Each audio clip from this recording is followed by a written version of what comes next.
Yo, what's going on, gamers, coders, speedrunners, and all-around game enthusiasts? This is Joystick Justin here, and welcome to Devlog 2 for Project Adapt. And this is going to be a kind of, hopefully a shorter one than my first devlog, but we'll see how it goes. So I'm just going to start by showing off the game, and showing you what's new before I actually, show you some of the code. So, yeah, nothing really changed about the menus, but here are the menus. And yeah, these are some of the worlds I have. You can scroll through them like that. Devlog 2, I made this world to show off kind of the new things that are in the game. So, there's coal, and there's a whole mining dimension. We'll get into that. So I have this inventory that's a 3x3. So I don't think last time there was not this sized inventory.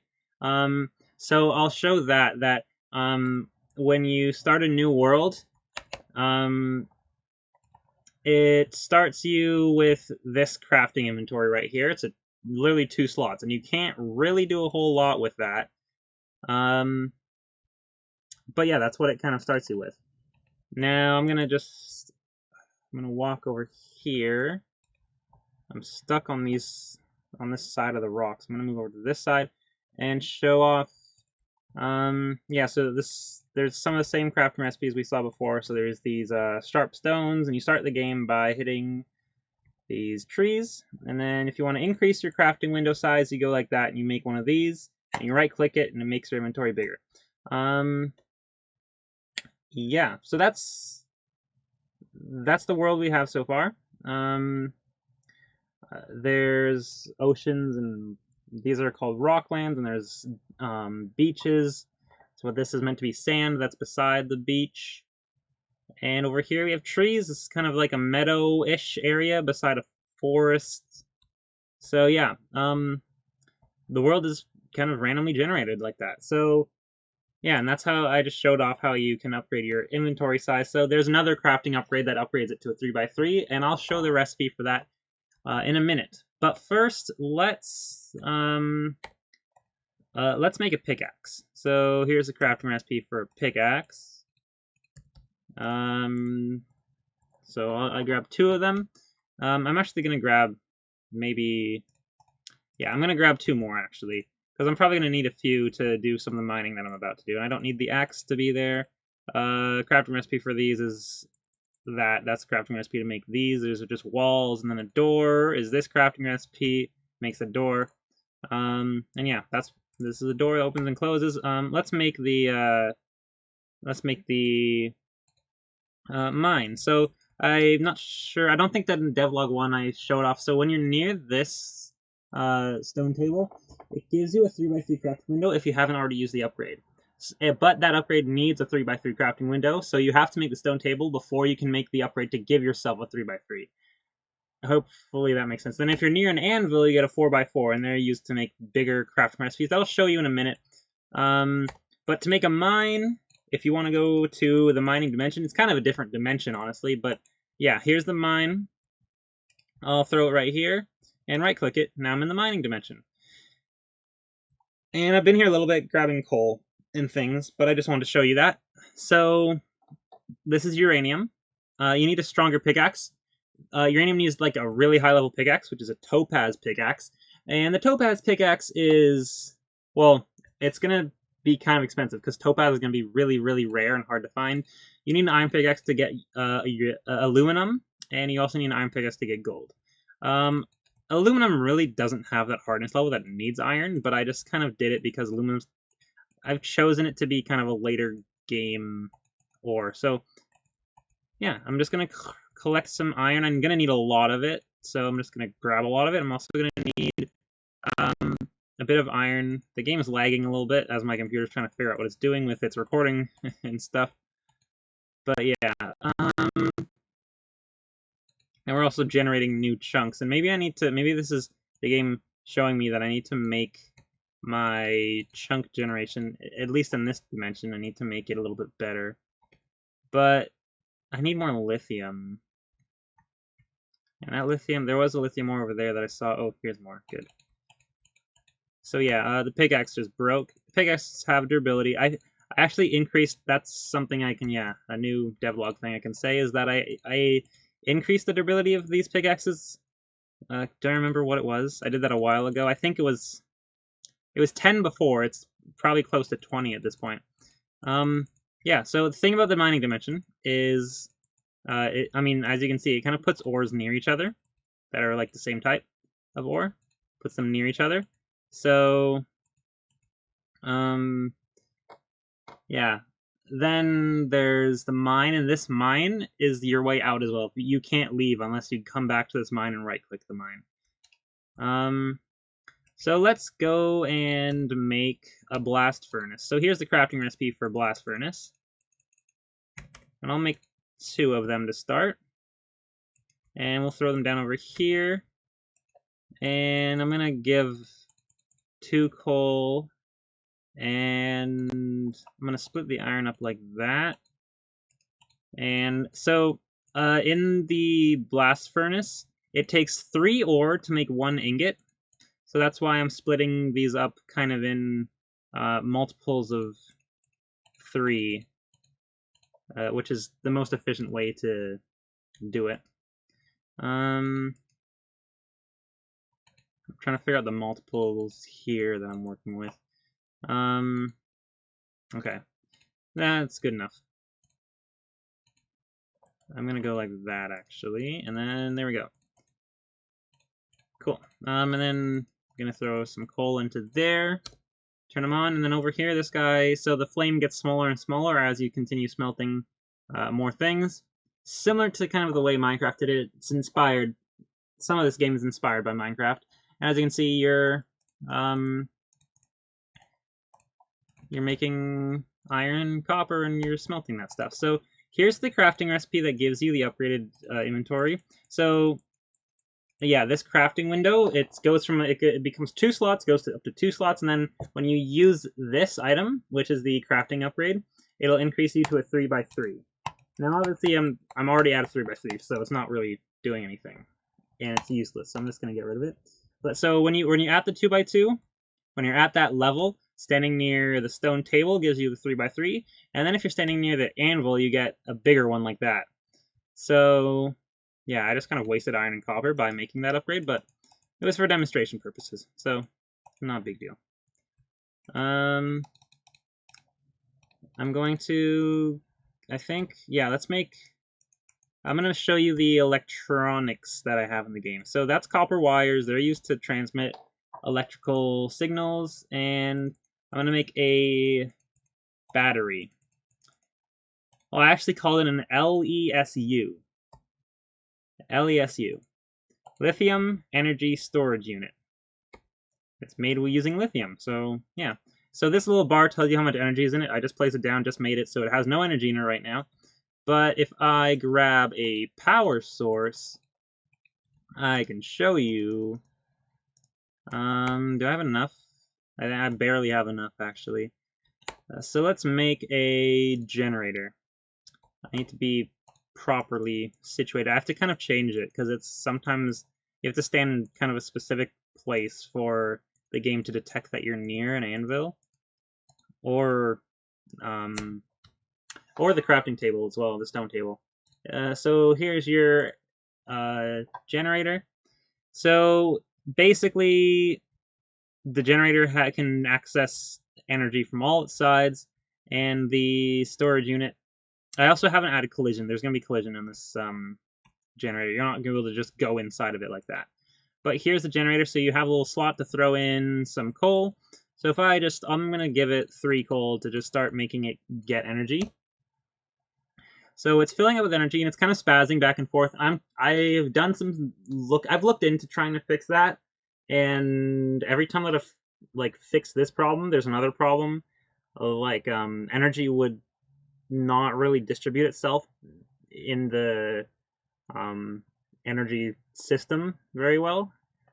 So it's really, I've for now just kind of accepted this. And once the energy fills up in the energy system, then it's fine. So when I'm saying energy system, what does that mean? Well, cables count as energy, part of the energy system as well. So I'm going to take out that coal. So what's happening here is every energy unit that's in the system, they like to share their energy amongst themselves. So now that we're not burning any more coal, so we're not generating any energy. The energy is just sitting here, and it's kind of like jumping in between the storage unit and the generator. So that's why it's jumping back and forth like that. So if I break that, it'll just sit at this one energy level. And you can use wires as well. So I can have the generator all over here and connect the two with wires.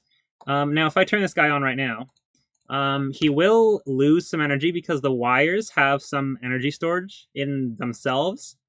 But now you can see the wires are kind of full. And even if the wires are full, they kind of like transfer energy into him, and then he gives it back, and then that's why this is jittering like that. But now if I make this connection, let me get some more coal in here so he burns longer. So he's getting pretty full. So let's make this connection. This guy is taking energy because now they're connected. And this guy is now losing energy. And he went back down to that level. And the energy storage unit got up to here.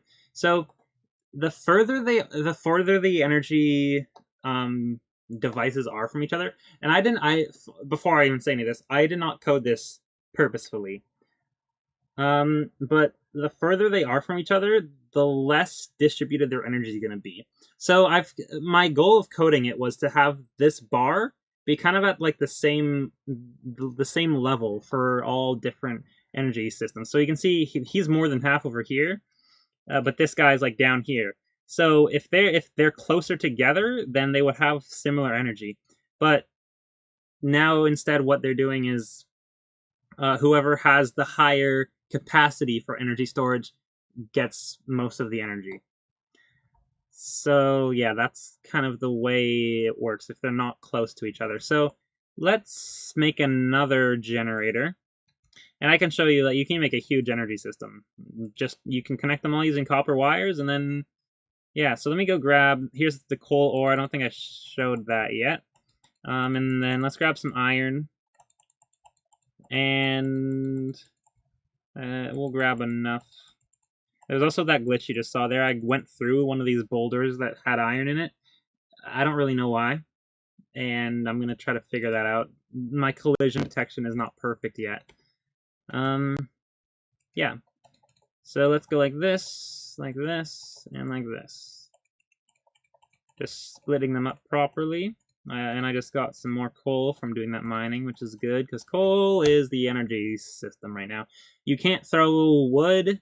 I'm probably going to make it so you can, but you, for now, cannot throw wood into any of these things. And if you could, I would probably make them not... The wood would not do anywhere near as many... it would not cook as many items in the blast furnace, and it would not make as much energy in its lifetime in the generator. So I'm right now trying to make another generator to show you. You can have like 2 generators burning at the same time. I'm also going to empty out this lithium storage unit. I know I just wasted its power, but it's fine. I'll plop it down, and then now the generator is giving it its energy through the line into the storage unit. So yeah, when you break an electrical device, it loses all the energy it stored. And as you can see over here, like this guy, all the energy is over here because the lithium has a huge storage capacity, so all the energy like stays on that side of the line. So like this copper cable probably has a little bit of energy. This one does too. Maybe this one does, and then over here, like these guys do not. So whoever has the higher capacity for storing energy, that's the machine that the energy stays around. So if you have like a long system of like, if I had this wall full of electrical devices, the guy at the top would not really have any unless we had the energy capacity for it. If that makes sense. Like if the lithium storage unit had like half energy, it might get up there, but if it had like a quarter energy, it would probably struggle to get that far because the energy likes to stay around this big storage unit. And that's something that people are going to have to deal with in the game. And I didn't really code that on purpose, but it's an interesting way that the game is working, and I'm just going to let it happen. So the crafting recipe for an anvil, by the way, is this. I'm not going to waste the iron because I just got it, but this is the crafting recipe to make the anvil, and then that gives you that 4x4 crafting. But let's make some more wires. And then I'm going to make another generator using this crafting recipe. And I'll connect it using just one wire. And you can see he's filling up because the lithium storage unit actually gives energy out to him. So yeah, actually I think I'm kind of just discovering that energy is going upwards.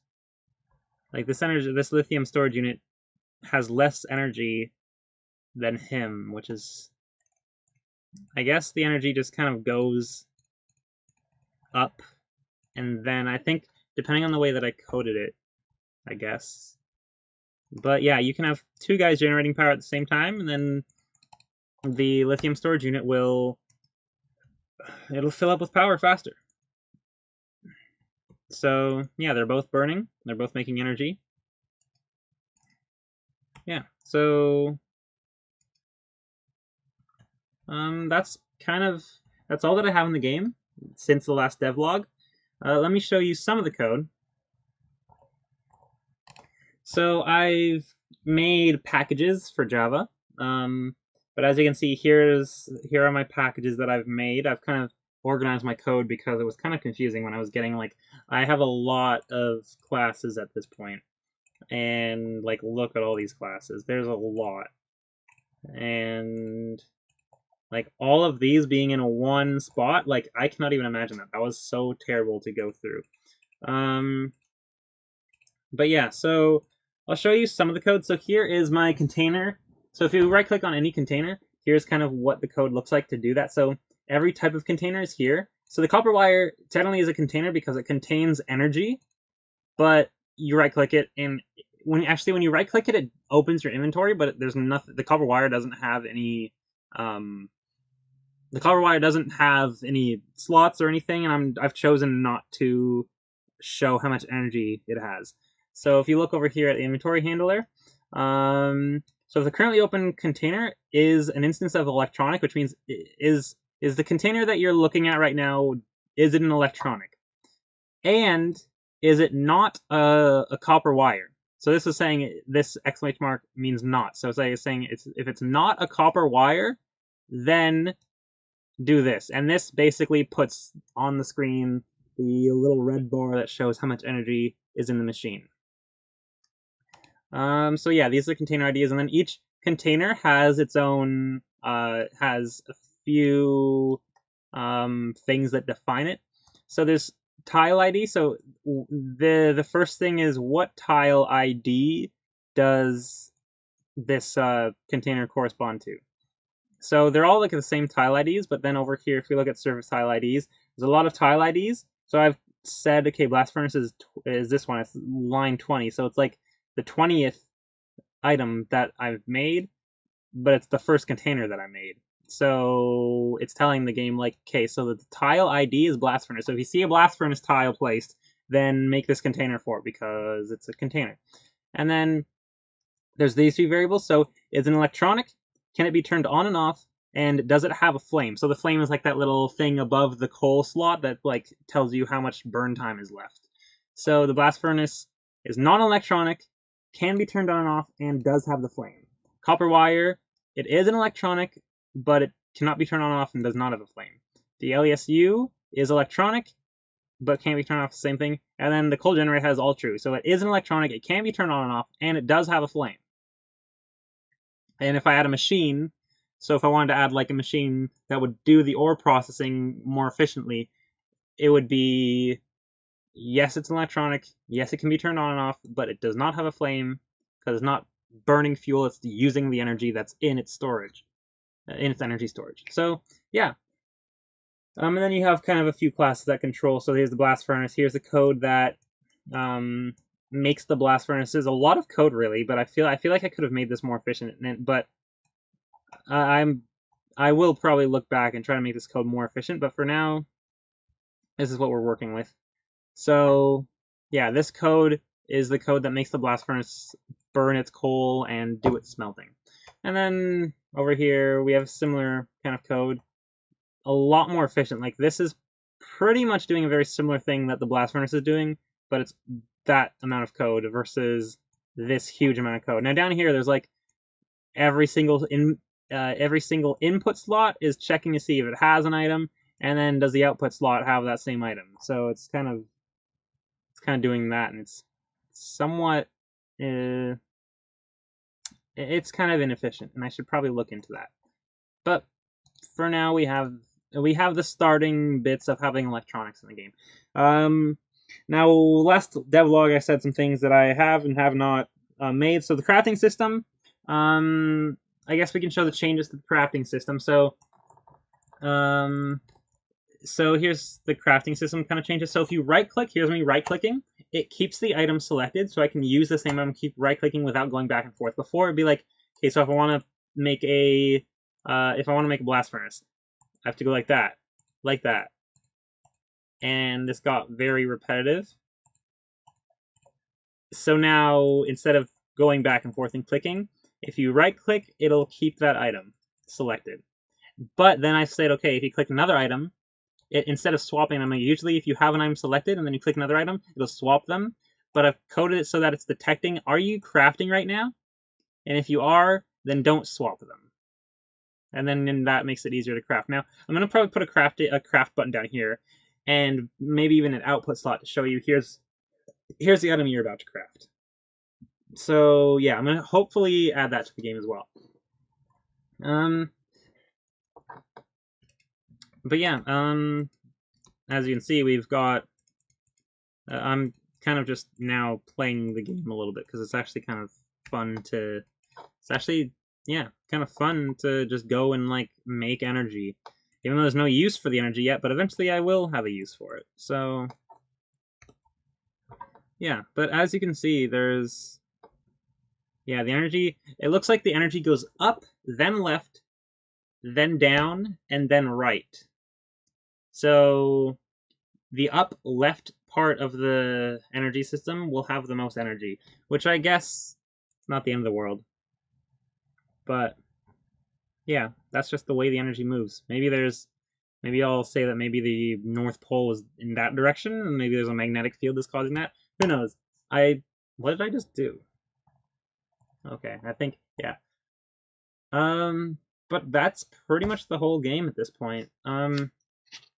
So I've learned a lot of how this coding works from one of my courses, actually, at university right now, talking about the idea of extending subclasses, extending electronic, and electronic extends container processor. So the electronics are still containers that process data, and then the container processors have their own ideas, but it's an abstract class. So yeah, if that made no sense to you, then don't worry about it. But yeah, I think that's everything I can say about the game so far. So that's Devlog 2. I hope you guys have enjoyed, and I think that this game is starting to come together, and it's a game that I would play, at least. Maybe you guys wouldn't, but it's a game that I would play. So, future improvements, future things I have planned for the game. So I've actually kind of planned a little bit of a storyline to the game. So there's a storyline where it's inspired by Infinity Stones, to be honest. Marvel's Infinity Stones, there will be creatures who have the power to control an aspect of the universe. So space or reality. Those are the two that I know that I would code in the game. I'm not sure, like, I don't know how you'd code mind or soul. So maybe there'll be other parts of the universe, like, I don't know, electricity, honestly. Like, you can make, like, end game thing would be go and kill the Thunder Boss, and then he gives you an infinite energy generation device or something. Who knows? But yeah, that's kind of, there's a plan like that. That's kind of developing. So there'll be mobs that you can go, and there'll be like bosses that you go and kill to collect things, and there'll be like a whole storyline about how the universe was formed and that kind of thing. And yeah, I think it could be very interesting. It'd be a very interesting world. But future editions, I would still like to improve the crafting system. As I said, there'd be a button to turn the to finish your craft, and there'd be like a little thing that shows if your crafting window is actually going to make something. It will show you, okay, well, the crafting recipe you have in right now is about to make a pickaxe, that kind of thing. There are new items I want to add. Campfires are one of the items I want to add, and I want to actually, like, I have a system in the game that makes that makes light. So right here, there's this light, and it's a very simple coding system, but I haven't actually used it in the game yet. But it's, yeah, it's kind of just used to um, you can throw a light on the world, and I'm actually going to probably use it to make a nighttime and a day of night system. But I looked into this and did some research to figure out how to do this. So I could show this off right now, but there's not really much going on with it. So for now, I'm not going to. But I will add a campfire that will create light. And then there's also energy generation, energy use, which you've seen that I've added in the game a little bit. There's energy generation. There's going to be other ways of generating energy than not just using coal. That's not the only way. And there'll be maybe upgrades to like make them the coal generator make energy faster or make it more efficiently. You know, one piece of coal would make more energy using an upgrade in the machine. But maybe then the trade-off would be like it creates less energy over time, but one coal will make more energy. It just burns slower, so you get less energy. You get like less energy per second, but it burns longer. So like at the end result, you'll get more total energy for one coal, if that makes sense. So maybe there'll be upgrades that you can throw into the machines to do that. But then energy use, the one machine that I've thought of is there's going to be a refiner, probably is what I'm going to call it, a refinery that takes one ore and makes one ingot from it, which is more efficient than the blast furnace. And then adding mobs and monsters, that's on the to-do list, and it might happen before the next devlog. You might see some monsters running around, and pigs or deer or whatever. I don't know if I have wild pigs, but I would probably put in deer. Maybe there'll be. I'm planning to add like health bars that would be like you have a health bar, you have a hunger bar, you have a air bar if you maybe go in the water. I'm not sure if I'm gonna make it so you can go swimming, maybe, but I'm not sure. A stamina bar maybe when you're swimming. Like you can't swim forever, you get tired and you have to get out, or else you start sinking to the bottom and drowning and stuff. Who knows? But yeah, then there'll also be, I think I'm going to add a heat bar and a cold bar. Like if you get too hot or too cold, you start losing health. And the campfire will help with that. If you're too cold, you put down a campfire. We'll see. And then, yeah. And adding mobs is going to be like a whole, I'm going to have to like make an engine. Like here you have, like there's a bunch of engines in this game like that control different things. Like the container processors, this is like an engine that controls each container. And it's pretty efficient at it. The container process handler, actually, this handles each, this right here handles each processor. And yeah. So I'll probably have to add another thing that works like this called entity process handler. And then I'll throw it in entities, obviously. Yeah, so I also kind of forgot to mention that part. I added, I mean, you've probably seen it happening. I didn't even show it off, but this is the surface, and there's this like little text that shows across the top that tells you what dimension you're in. Now you're in the cove. And now you're back on the surface. And whenever you enter the game, it tells you where you are. So here's the cove, and you can actually have two of them on the screen at the same time. That kind of looks weird. I might change that. I might get rid of the first one if there's a second one. But yeah, we'll see. Anyway, thank you guys for watching. That's been Devlog 2. I did not expect it to be a half-hour long video, to be honest, but thank you guys for watching, and I think the game's coming along pretty well. I, at the moment, cannot give you a release date yet. The version 1.0, it will come out within probably 2 years, maybe 1 year, but I'm not giving you a concrete date, and I'm not promising 1 year or 2 years. Who knows? But yeah, I hope you guys have enjoyed, and I will see you guys on the next one. Don't forget to keep on gaming.